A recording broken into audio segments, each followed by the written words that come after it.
I would be really interested to know, how did you get yourself in the current position, and what makes esports important to you as individual? Sure. So I started life as a computer gamer. I was a pro gamer for 10 years, playing Magic the Gathering, UK number one for 8 years, Canadian number one when I lived there. And any computer game that I could play money for early on, kind of pre esports days. So the first kind of patches of Counter Strike or Half Strike, GoldenEye or Unreal Tournament or Mario Kart, anything for money. And then that kind of merged into playing poker for a living in parallel, which led me to work to get headhunted to join PokerStars, where I was there for about 8 years. Working through poker and all sorts of the gambling industry. And at the end, I was general manager of their free-to-play gaming studio. And I was trying to get the company PokerStars to get into esports more when the founders of Luckbox got in touch, Okay. and it was a perfect fit there of my kind of career in gambling, my earlier career as a professional gamer, and it really is an opportunity to kind of merge the two together and build a platform that really just enables esports fans to kind of enhance their enjoyment of the games and put the money where their mouth is, so to speak. Great, great. And the since the COVID-19 lockdown, the started. I think the Luckbox reported that it has seen 500% increase in the bets, and like with turnover almost 13 times more than November 2019. So my question is, what makes Luckbox different from other esports betting operators? Because clearly, I mean, you're the still startup, and you're just rolling. Well, look, let's just start off. We're a startup, so our numbers weren't huge, so it's easy to make reasonable numbers bigger. But it was more the kind of perfect storm. We had just come out of soft launch. We were just starting to do kind of proper marketing. We got the product into a place where we were really happy with it, and then COVID hit, and everyone was locking down. No social life. Everyone's playing computer games again, and what we saw, for example, was lots and lots of accounts that had registered with us over the previous 12 months all came back. And with this, the significant increase of the esports betting, during the COVID-19, do you really attracting also the traditional bettors to convert the esports, or it's more those esports guys who are betting on your web? So let's kind of be clear. There are three categories here. There are people that don't know anything about esports, that are just traditional sports enthusiasts. And no, they didn't. I mean, some of them turned to betting on FIFA and NBA 2K, but mainly they would have done that via Bet365 or existing platforms. We certainly saw an increase of FIFA and NBA 2K with regards to it went from less than 1% of betting volume to a reasonable percent. But what we really see is that there's an overlap. There are also esports diehard fans that really don't care about traditional sports, but mostly, most of the esports enthusiasts are 25 to 35. They watch about the same amount of esports or computer games, should I say, to traditional sports. So we saw more of an overlap, more engagement from that particular segment. Yes, there was no traditional sports for several months, and so they're going to move across. But what we've seen is that we've retained that share of wallet. Because esports are enjoyable, enthusiastic, and they know there's a good betting opportunity there now. And we know the Luxbox has been always very enthusiastic about the cryptos. So what trends are you seeing, and which cryptos are people using the most, for esports betting? So let me downplay crypto for a minute. So we started life with an influence there, and we do accept cryptocurrencies, Bitcoin, Ethereum, Litecoin, Ripple, and at some point in the future, our own native token. We've seen it spike depending on the market, depending on the time. It can make up a significant volume in our deposit and withdrawal volumes. So it's definitely that Venn diagram overlap of esports enthusiasts and crypto enthusiasts is certainly a real thing. But we've not seen any particular distribution difference from what you would expect. Okay, very interesting.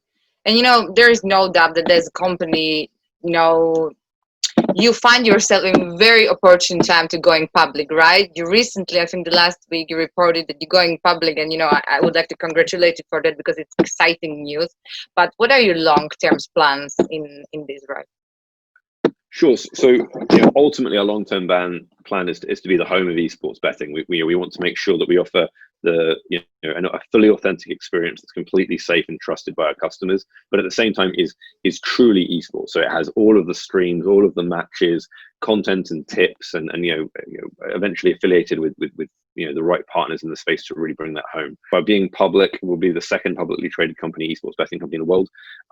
And we're going to be able to use that to leverage on the merger and acquisition side. I expect the business to put together and launch a B2B product as well. So not just targeting end users with our current Luckbox brand, but working with some of the larger traditional gaming companies to allow them to better serve the esports enthusiasts. And in doing so, allow us to gain more data, train our models, and just really improve the overall quality of the business. And then we'll see kind of where we are after a couple of years. I think anyone who forecasts more than 2 years down the line is, with any degree of accuracy, is a fool. Exactly. And I mean, to be honest with you, I mean, we were talking about it even in the before. It's really exciting that you are actually like 2 years old company, right? You are just like in the startup period. And so, what are the biggest challenges you're facing actually as a company? From the kind of the recruitment point of view, or the regulatory. That's actually what I'm very interested to know from the regulatory point of view. Sure. So look, like any startup, cash flow is being number one. So making sure we scale up the right speed, not at the wrong time. And I think with hindsight, we made some mistakes, but also in hindsight, I think we made way fewer mistakes than average. So I think we're quite either lucky or good on that side, on that front of things. Look, the gambling industry is one of the most regulated industries on the planet, almost identical to banking and finance, because you're essentially handling customer money, keeping it safe. You have to prevent the financing of terrorism. You have to do anti-money laundering. You have to make sure everything's legitimate. You have to do, and that creates massive upfront fixed costs. Much more so than if you just wanted to create a computer game and get it out there, for example. So, coming from the gambling space, with decades plus experience and building a team that has not only that esports authenticity and passion, but also the experience in gambling to be able to handle, the complexities in payments, the complexities in customer verification, security, fraud, responsible gaming, etc. So, it was a key reason why we chose the Isle of Man license, which is a player protection first license. So, I'll give you an example. If, heaven forbid, something was to happen to Luckbox and we went under, all of our customers would get their money back. That's why our kind of motto is, esports betting done right, is to make sure it's just done in a way where the customer always feels they're in a safe and trusted and authentic environment. I think you're actually replying why actually the Luckbox is really different from the other operators, because that's what actually the players many times forget to realize, that there is a huge, massive regulatory and bureaucracy headache, behind the scenes. And I think you are doing pretty good job in this, and that's the half of the success. Get the field players safe, right? The betters, So and as the Isle of Man based operation. What do you think about the recent government's new esports push? How are you finding as a jurisdiction? Because they recently also appointed, I think your friend, head of the esports, the Chris. Okay. Yes. Yeah. So Yeah, I mean, they're massively trying to push the esports, but it's a very good indication. So what's your opinion about it? So look, I couldn't be happier that the government's turned attention. I've spoken. We're very close with the government. Our office is 200 meters away from theirs, and that's definitely beneficial to work with a regulator that understands the space and is sympathetic, while having experience and pedigree of that player protection. Most of the world views esports betting in a similar regulatory breadth as traditional sports betting, which is where I think it should be treated. So that's generally beneficial, and we see some of the US licenses are starting to treat it slightly differently, but in a better way now. So yeah, I think overall it's fantastic, and the pandemic has just kind of accelerated esports 2 years into the future. And here I'm actually meeting with someone in the government on Friday, I believe. But it's just really good to know that the government's interested in that area and wants to support it. I'm very interested to know this because I have the Ionius is Malta-based company, and you heard for sure a lot about the Malta and the basing your company in the Malta. So how it is to have actually the team in Isle of Man. So I was moved over here with an offer I couldn't refuse from PokerStars 7 years ago, thinking it was only going to be a 2 or 3 year gig, and then we'd leave because who would want to be on the Isle of Man for that long? But it turns out it's an absolutely fantastic place. And in fact, everyone I know who's worked in both Malta and the Isle of Man all prefer the Isle of Man, which is kind of counterintuitive from a weather perspective. But it's just incredible. There's high quality of life, no commute.